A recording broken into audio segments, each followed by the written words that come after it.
As I'm speaking to you, the Treasurer, Dr. Jim Chalmers, is finishing his first budget. Don't turn me off. There's no need to listen to Dr. Chalmers. I'll tell you what he won't tell you. Firstly, can he stop talking about $1 trillion of debt? Whatever the debt, when Mr. Albanese and Dr. Chalmers were in opposition and Morrison and Frydenberg were throwing money around, allegedly to save us all from death from coronavirus, Jim Chalmers, Shadow Treasurer, was nodding his head in approval. So whatever debt there is, Jim Chalmers, and I'll come back to that in a moment, whatever debt there is, it's your debt. He waived ridiculous spending through the Parliament. Now, you've heard me before about the Governor of the Reserve Bank, Lowe, giving away money and virtually saying there'll be no increase in interest rates until 2024, and hundreds of thousands of Australians went into debt over their heads, and inflation took off. Well, only yesterday, the former governor, or the Bank of England governor, Mervyn King, in the job for 10 years, rightly criticised the way central banks handled COVID. We had criticism earlier this week about the COVID response, and I talked about that. Well, Mervyn King called on governments to front up and explain the consequences of soaring inflation and the reduction of living standards so that future generations, poor coots, can deal with increased national debt, your children, your grandchildren.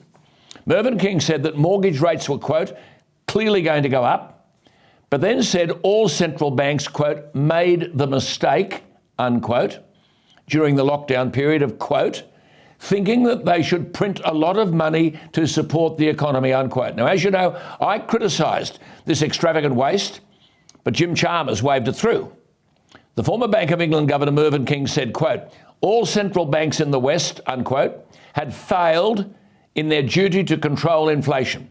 Listen to this, quote, during COVID, when the economy was actually contracting because of lockdown, central banks decided it was a good time to print a lot of money. That was a mistake. That led to inflation. We had too much money chasing too few goods. The result was inflation. That was predictable. It was predicted. It happened. That was the wrong policy by all central banks, unquote. Well, I'm sorry to say I made those points over and over again and was criticised for making them. But Dr. Chalmers, and I should point out, as I have before, the doctorate is not in economics. It's from the ANU, a thesis titled Brawler Statesman, Paul Keating and Prime Ministerial Leadership in Australia, unquote. What Dr. Chalmers should be talking about is what he talked about when he was working for the man who never produced a surplus, Wayne Swan. Labor then talked about net debt.